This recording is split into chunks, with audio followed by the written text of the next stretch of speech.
नाज़रीन, उबाबड़ो में मुबैना तौर शुगर मिल में क़त्ल थी वियल जुनैद मलिक के क़ातिलनि जी गिरफ़्तारी लाइ वारसन शहरनि ऐं वकीलनि पारां शहर में शटरबंद हड़ताल करे धरणो हंयो वियो। मुज़ाहिरीन जो चवणु आहे त जुनैद मलिक जे क़त्ल जो केस दाख़िल करे नौजवान जे वारसनि सां इंसाफ़ कयो वञे। वधीक तफ़सील ॾिसूं था हबीब रहमान चाचर जी हिन रिपोर्ट में।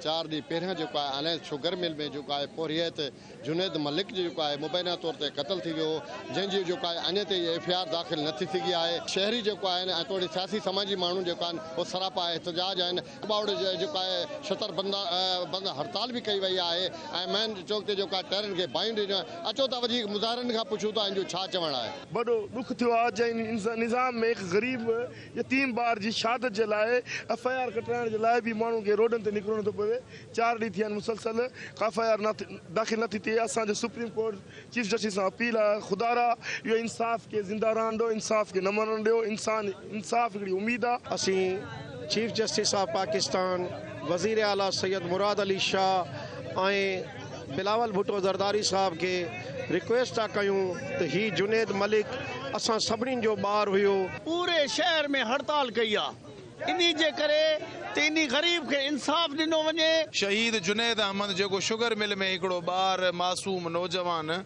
जेको रोज़ी जे इरादे सां वयल हो, उन जी तशद्दुद थियल लाश मिले ऐं उन जी एफआईआर दाख़िल न थी सघे। वो इन करे नथी कई वञे त रिटायर्ड कर्नल मज़र मली उन जो बाअसर ऐं मैनेजमेंट डायरेक्टर आहे शुगर मिल जो। उहा हिकिड़ी क़ातिल शुगर मिल आहे जंहिंजे सबबु केतिरा ई माण्हू उन जी ट्रालियूं ॿियारण खां पोइ नेशनल हाईवे ते माना हो सभिनी खे तिगनी जा नाच नचाईंदो वधो आहे। हाणे असां चऊं था बाबा वारसनि मुताबिक़ त तूं मुलविस आहीं क़त्ल में, उन ते एफआईआर दाख़िल कई वञे। एसएसपी ऐं डीएसपी साहब एसएचओ ख़ामोश आहिनि। मुज़ाहिरनि जा वीचार ॿुधा मुतालबो आहे त जुनैद जेके आहिनि क़ातिल जेका आहे गिरफ़्तार कया वञनि ऐं जेको आहे त पुलिस जेका हुनजे एफआईआर दाख़िल करे उनखे गिरफ़्तार कयो वञे, न त ॿी सूरत में असांजो जेको आहे एहतजाज दायरो वधाए वेंदो। कैमरामैन नसरुल्लाह चाचर सां गॾु हबीब रहमान चाचर, धरती न्यूज़ उबावड़ो।